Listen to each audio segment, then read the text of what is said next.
चोर से बने संत। एक चोर मध्यरात्रि के समय चोरी करने राजमहल में पहुंचा। जब वह राजमहल के भीतरी कक्ष में पहुंचा तब उसने देखा कि राजा और रानी दोनों आपस में कुछ वार्तालाप कर रहे थे। चोर ने दीवार के साथ कान लगाकर उनकी बात को सुनना चाहा। तब उसे झांत हुआ कि राजा और रानी अपनी 16 वर्षीय राजकुमारी की शादी के विषय में गंभीरता से विचार विमर्श कर रहे हैं। चोर को इस विषय को सुनने की तीव्र उत्सुकता जागी। वह ध्यान लगाकर सुनने लगा। उस समय राजा रानी से कह रहा था, देवी, हमारी बेटी बहुत ही धार्मिक विचारों की है। धर्म उसके रोम रोम में समाया हुआ है। हमेशा संतों के सत्संग में ही अपना समय गुजारती है। इसलिए हम उसकी शादी किसी भी राजकुमार के साथ नहीं कर सकेंगे। उसके लिए तो हमें किसी ज्ञानी सन्यासी महात्मा को ढूंढना होगा। वैसे तो राजकुमारी शादी करने को ही तैयार नहीं है, पर यह संभव है कि सन्यासी से शादी करने के लिए तैयार हो जाए।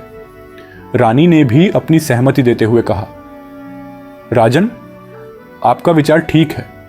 वह और किसी से तो शादी करेगी ही नहीं। इसके स्वभाव और विचार के अनुकूल कोई सन्यासी महात्मा ठीक हो सकता है। यह सुनते ही चोर के मन में चिंतन मंथन प्रारंभ हो गया। वह सोचने लगा, राजा की लड़की से शादी करने का यह अच्छा स्वर्णिम अवसर है। ऐसा अवसर मुझे इस जन्म में तो क्या, पर अन्य किसी जन्म में भी नहीं मिल सकता। यूं भी सन्यासी बन जाने में मुझे कुछ दिक्कत भी नहीं है। कपड़े बदलो और सन्यासी बन जाओ। ऐसे भी चोरी करना बड़ा खतरे का काम है। यह कार्य भी मेरा छूट जाएगा। दूसरे ही दिन चोर ने सन्यासी का बाना पहना और गांव के बाहर सन्यासियों के आश्रम में पहुंच गया। खूब मन लगाकर उसने सभी महात्माओं की सेवा भक्ति करना प्रारंभ कर दिया। साथ ही साथ ज्ञान और ध्यान में भी रुचि दिखने लगा।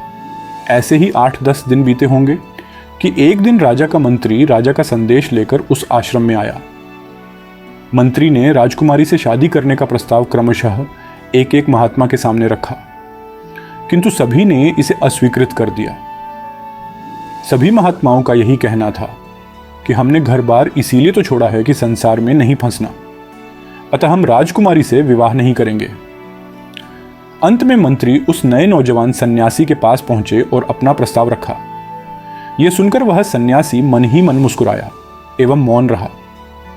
उसने इस प्रस्ताव के लिए न हाँ कही और न ही ना कही।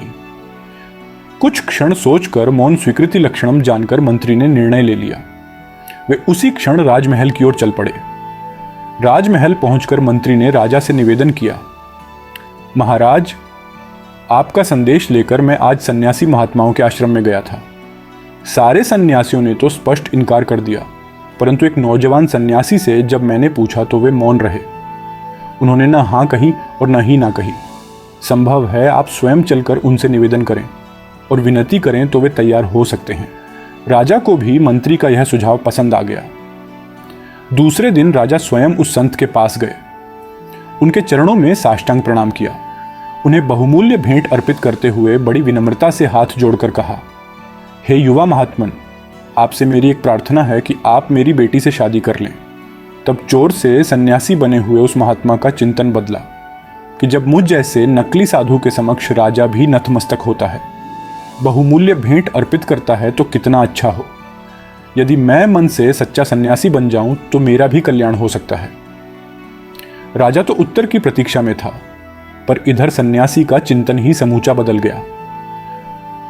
स्वार्थ के वशीभूत होकर मैंने बाणा पहना, फिर भी मैं इनके सत्कार सम्मान का पात्र बना हूं। जब नकली साधु की इतनी पूजा प्रतिष्ठा हो सकती है, तो असली सच्चा संत बनकर मैं अपने जीवन की ऊंचाइयों को छू सकता हूं। ऐसे सच्चे संत बनने का आनंद ही कुछ और हो सकता है।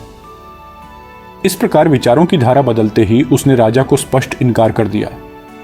वह उसी दिन से सच्चा सन्यासी बन गया और अपने जीवन को स्वार्थ से परमार्थ के लिए समर्पित कर दिया। कहानी के अर्थ का संकेत स्पष्ट है।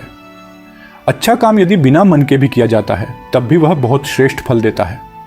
यदि वह सच्चे हृदय से और सही विधि से किया जाए, तो उसका अति श्रेष्ठ फल मिलता है।